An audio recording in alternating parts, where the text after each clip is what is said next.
It's suggested that people might like to know how I'm getting on during the coronavirus lockdown, and maybe if I've got any tips to give. Now, I'm hardly the person to make really important suggestions because I'm not a health expert, and there are plenty of expert people out there giving advice. It's all over the place. For myself, it's not been too bad. We've been on lockdown only since last Thursday, so less than a week, and we're beginning to sort of get into a routine of it. I'm locked at home, but I've got a nice garden and there's space, and the weather is still quite pleasant. Mind you, in South Africa, we're going into winter, whereas in the Northern Hemisphere, you're looking forward to better weather coming with spring. I can go shopping, but only on my own. And I'm not allowed to walk dogs, which is just as well I don't have dogs. I've got cats. They don't need walking. My work is actually still quite busy because the people I write for are having themselves to adjust their business model to lockdown and online working. And so I have to do a lot of rewriting of their materials to cover that. As for how I am keeping sane, well, one thing that the lockdown does, one thing the coronavirus threat does, is gives opportunities for what people now call mindfulness. Avoiding that sort of drifting, half asleep state of mind and being alert and conscious. When I did my recent video called Consciousness Studies, I pointed out how really good learning to drive was for this exercise, because suddenly you had to be totally alert to everything, not just in front of you, but whether anything was coming in the corner of your eye. You had to know where your feet were, close to the pedals. You had to have the feeling of the steering wheel. You had to keep your ear open for any loud hooting or other cars coming, things like that. Apart from smell and taste, I suppose you could smell if the engine's burning, but it required total awareness, vivid awareness, in a way that ordinary life didn't. And I used to come away from driving practice tired, yes, but sort of zinging with the vividness of it all. It was a great experience, really. Now, coronavirus offers something of that. If I give one example, I read just today a warning from a health expert saying, don't, when you go out shopping, wear masks and rubber gloves and stuff. They're not useful if you're keeping the right distance, things like that. They don't add any security. And what's more, if you're wearing them, they might not be available to a health worker who is actually with the coronavirus suspect and needing that protection close up. It also said that part of the danger is that having a face mask actually encourages you to touch your face. You want to taste something, you lift it up, it's slightly awkward, you want to adjust it, and so on and so forth. And touching your face is one of the more dangerous things you can do when you're in the potential coronavirus atmosphere. Now that's interesting to me, because what you're doing there is you're resisting the sort of thing you would naturally do without thinking. Walking around, you scratch your ear, you rub your nose, you adjust your, something in the corner of your eye, and so on and so forth. There are many reasons just to touch your face without thinking, and you're told no, you can't do it. And that reminds me of Crowley's book Liber Jugorum, which describes practices that you can do each day to stop yourself doing something that you instinctively would do. For instance, go the whole day without saying I. You must never use the word I when you're speaking to people or writing. And if you find you've lapsed, you instantly say, I'd like to do this or something. What he says is you take a razor blade and cut your wrist, cut your arm. Don't want a bloodbath, but just as a sort of a punishment. Now, I'm not into self-harm myself, so I've never wanted to do that. But I can see it's a very powerful way of sort of disciplining the body if you do something like that.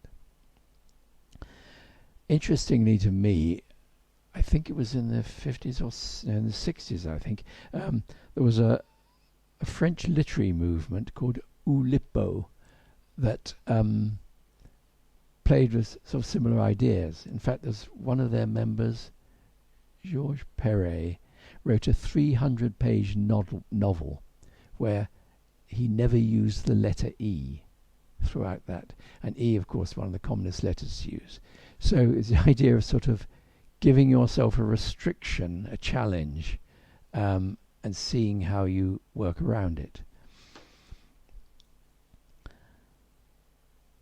Now, this is not only do we have more time to practice things like meditating and mindfulness, thinking of the presence of the virus gives you certain disciplines that can help that if you look at it in that light. In other words, not touching your face when you're out in public. Remembering before you reach for something, like a trolley handle, to think in terms of, might your hands be infected? Might that trolley handle be effective? Where is there something you can wipe it with? And so on and so forth. All these little extra things we can think of when we have this constant threat hanging nearby or hanging over us. All are opportunities for practicing being more mindful. Of course, also, if you're not going out and about, you may have more time to do the sort of things you always said you wanted to do, like meditating. And so here's an opportunity to give yourself a regular timetable and have time to meditate. And I see I use the word loosely in two different ways. One is what I would call contemplation, which is when you, like when learning to drive, you try to be very, very vividly aware of everything around you and not thinking about it.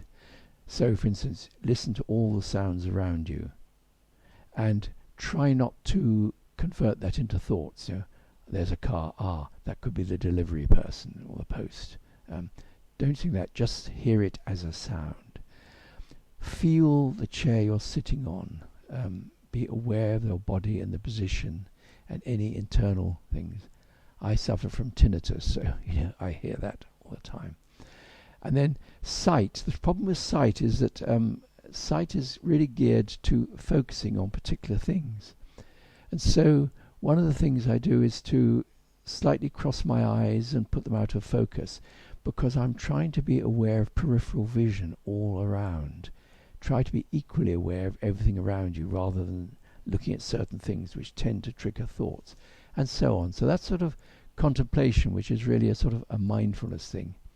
And I distinguish that from, to me, meditation proper, when you close your eyes and you look inward and try to reach a state where actually you're not particularly aware of what is around. You're very much in an inner state. Just two distinctions, two different ways of tackling it. And it's a possibility now to actually give yourself time for doing that. Only other thing I would say is referring back to something I wrote in what I did in my holidays. And in that I described two people doing the same thing but a very different mental attitude. And it went something like this. It's dusk. It's a dark street in a slightly dangerous neighborhood.